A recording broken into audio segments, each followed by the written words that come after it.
Hi guys, welcome to another lesson. Today we're going to work on shifting from leg motion to heel toe. This is a very important step because we do this kind of motion and this kind of shifting quite often while we play, and we don't even realize it. And actually, if we don't, and if you're not doing this kind of shifting, trying this exercise will benefit a lot. All these shifting that we have to do from bigger small muscles to using the ankle, either heel down, heel up, swivel, whatever it is, it's a great step because it allows us to stay synchronized with the pedal and with the spring of the pedal while changing the articulation and the muscle that we're using. So from the leg muscle to the ankle muscles without losing the synchronization with the rebound though. Let's see what exactly this shifting looks like, and then let's break it down together.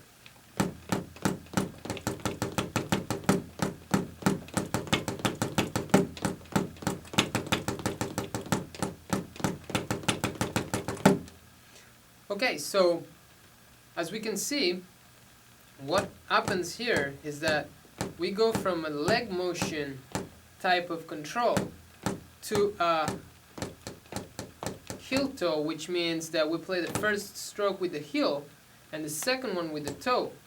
How we can see this is that we're keeping the leg motion going and we just add a tap with the toes. Okay, so if we stay focused on the leg motion and we do this shifting, let's analyze what happens. So it's leg, leg, leg, leg, leg, leg, leg, leg, leg, leg, leg. So we can build a good reference in keeping the timing on the bigger muscles, even though we then put the ankle tap in it. We can think of the bigger muscles to keep the tempo. For example, if we have to play something pretty fast, we can think of the unison motion between the leg and the arm or the hand, and then we just add the tap on the upstroke of the leg motion.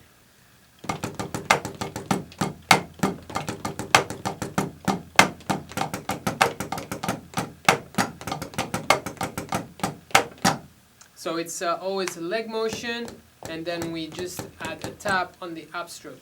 Now, how can we break all this motion down and develop it so that we can speed it up and control it at any point and any time? First of all, we can start playing and start practicing all the body motions without the pedal. So we can literally put our foot on the floor and start playing leg motion, and then from there we do 1 bar leg motion and 1 bar heel toe technique. So like this: 1 2 3 4 1 2 3 4 1 2 3 4 1 2 3 4. Same thing with our left foot.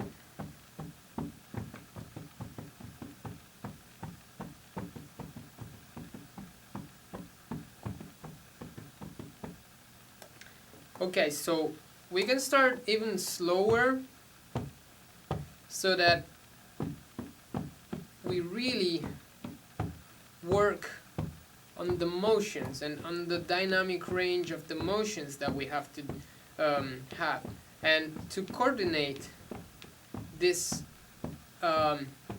two motions put together. So the leg motion and the heel toe motion. So as you can see, I exaggerate the coming up with the toe when I have to do the heel toe, because this, I know that when I will be on the pedal will need the space to come back. when I want to do the tap, so that I will be able to have a nice and loud tap. So I'm not stopping the foot like this, but I'm coming as much back as possible with my toes.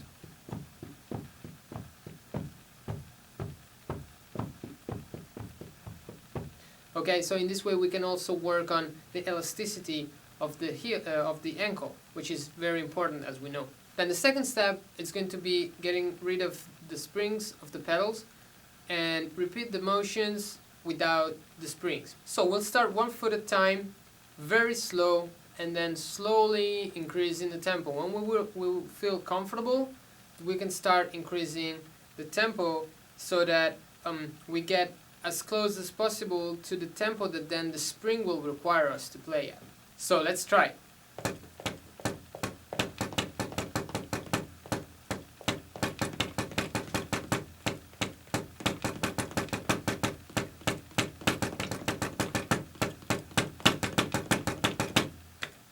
So doing this exercise without the spring really help us to start at a very slow speed without having the spring that requires us to play at a certain speed straight away. So we can go very slow and work in detail on all the motions and controlling the pedal, the rebound, the power. We can play loud, we can play very soft. It really depends on us, on our on how we play and how we execute these motions.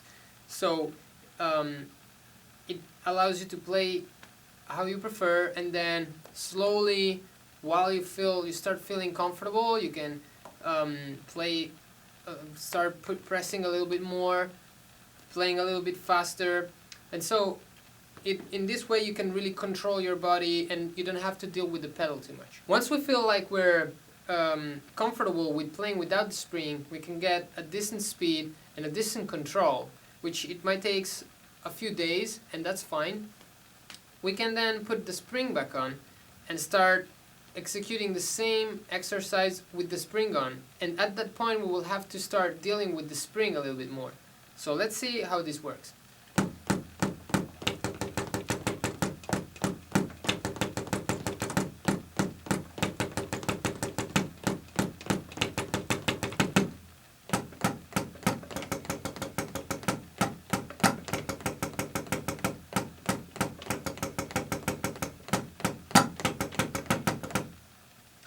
So first of all, I can tell that I cannot go as slow as I want, but I will have to stick with the speed that the spring requires me to play at. I won't be able to go slower than a certain speed, that it will be my spring setting speed. Okay, that's gonna be my point zero to execute. If I go slower than that, I will have to go against the spring. So I will have to be able to play at a certain speed already. But for the rest, I feel like it's way easier, because if I stay synchronized to the spring actually helps me to make the motion happen, to have the heel toe as relaxed as possible, and I can speed it up even more.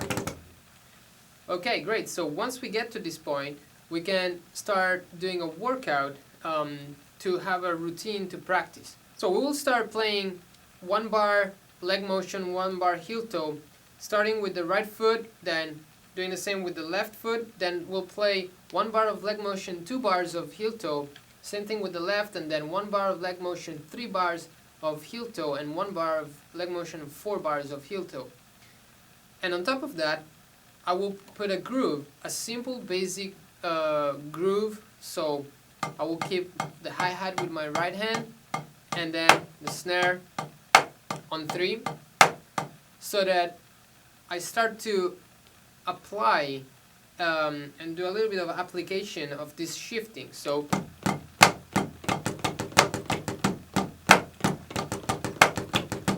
something like this. So we'll start playing 1 bar of leg motion, 1 bar of heel toe with our right foot, then we'll do the same with our left foot, then we'll play 1 bar of leg motion and 2 bars of heel toe with our right foot, same with our left foot, then we'll play 1 bar of leg motion, 3 bars of heel toe, 1 bar of leg motion, 4 bars of heel toe, so that we increase the bars where we apply the heel toe, keeping 1 bar of rest with the leg motion and still working on the shifting between leg and heel toe. So let's start doing this.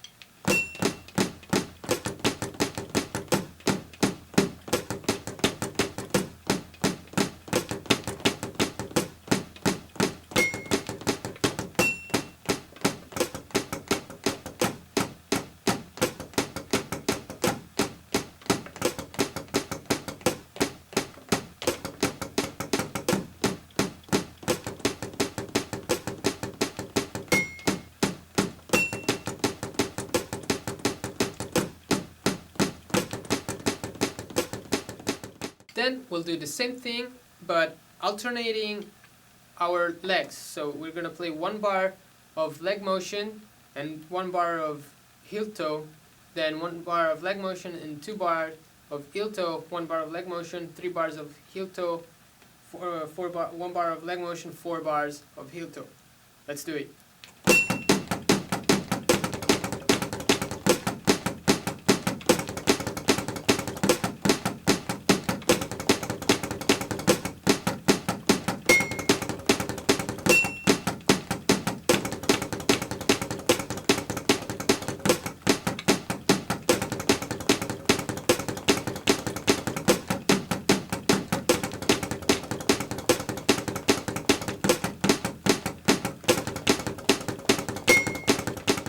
Then we'll speed it up.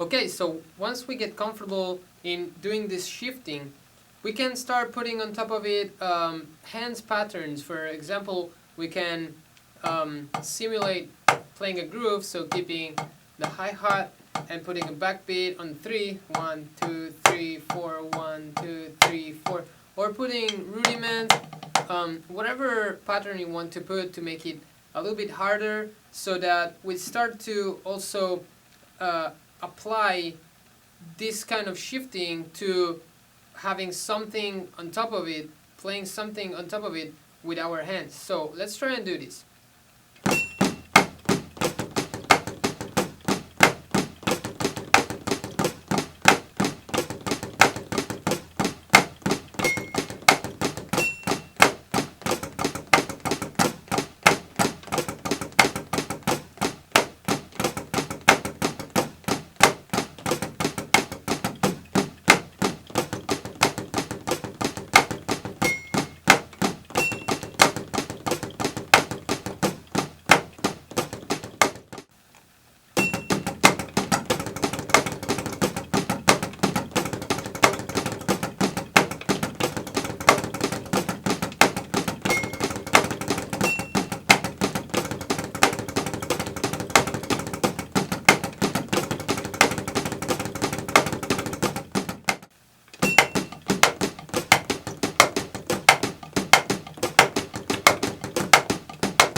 So the variation that I played was the inverted paradiddle, so putting the accent on the E.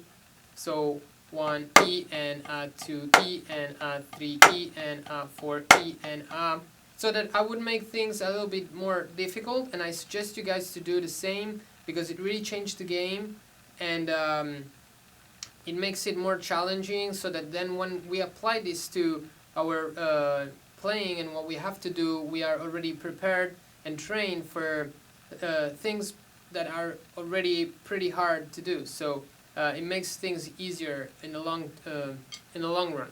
Okay, so again, I think this is a great workout for shifting from the big muscles of the leg to the smaller muscles of the ankle. The heel toe is a great technique for speed, also for double strokes. I won't demonstrate that today, but you have the concept of the exercise. You can apply this in all the ways that you want to use the heel toe. So have a good practice, and I'll see you next time.